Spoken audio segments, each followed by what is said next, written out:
नमस्कार दर्शकबिन, यतिखेर पनि हामी कक्षा 3 कै नेपाली विषय अन्तर्गतका कविता लिएर आइसकेका छौँ मेरो विद्यालय शीर्षकबाट।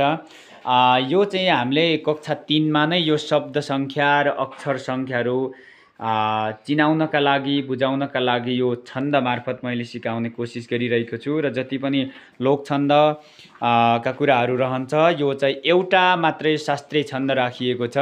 यो सिद्धिचरण श्रेष्ठ ले लेख्नु भएको सिद्धिचरण श्रेष्ठको जन्म जिल्ला ओखलढुङ्गा हो।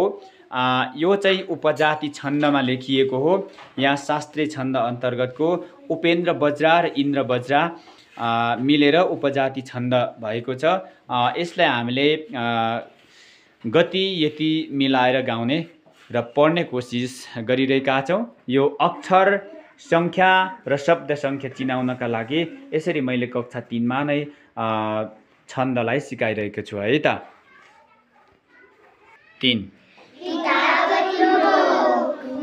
बखान के गर्न सक्थे म छु है अजान, सधैँ नमानिक न कति झर्को, दिन्छौ बताई कन ज्ञान अर्को, कथा कहानी इतिहास नाना, विज्ञान औ ज्ञान नयाँ पुराना, एक एक छर्लङ्ग गरी मलाई, सम्पूर्ण दिन्छौ तिमी नै बताई, साँच्चै तिमी भित्र सबैजनाको तिम्रो सदरबा र सधैँ खुला त्यो, राखेर सद्ज्ञान ठुलो भकारी, बार्ने तिमी नै उपकार भारी, मनुष्यको जीवन मार्ग खास,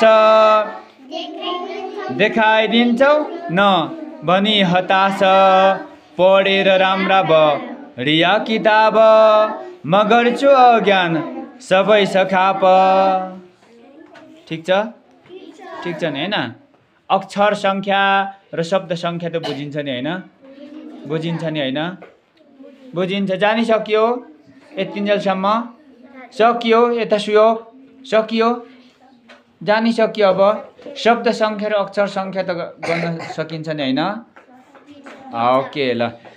विशेषतः दर्शकबिनहरू विद्यार्थीहरूलाई शब्द सङ्ख्या र अक्षर सङ्ख्या बुझाउनका निमित्त चाहिँ यो जति पनि लोक छन्द र शास्त्रीय छन्द अन्तर्गतका कविताहरूलाई चाहिँ मैले छन्दमा नै सिकाइरहेको छु। यो छन्दको ज्ञान बसाल्नका लागि उहाँहरूलाई शब्द सङ्ख्या र अक्षर सङ्ख्या थाहा हुन जरुरी छ।